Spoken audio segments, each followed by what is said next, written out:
நாம் ஏன் பொங்கல் கொண்டாடுறோம்னு உங்களுக்கு உண்மையாவே தெரியுமா? பொங்கல் என்பது வெறும் பண்டிகை கிடையாது, அது நன்றி சொல்லும் திருநாள்.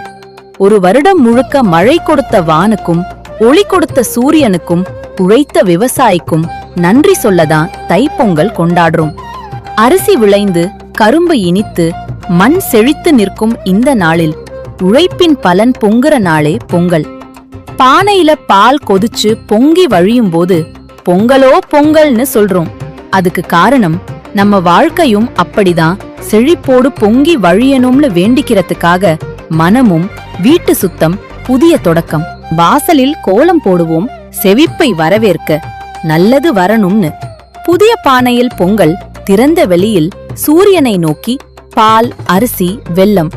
சூரியன் இல்லனா விவசாயமே இல்ல. அதனாலதான் முதலில் சூரியனுக்கு படைக்கிறோம். வீட்டார் எல்லாரும் சேர்ந்து பொங்கல் சாப்பிடுவோம், பிறருடன் பகிர்வோம். உழைப்பை மதிக்கவும் இயற்கைக்கு நன்றி சொல்லவும் கற்றுத்தரும் திருநாள்தான் பொங்கல்.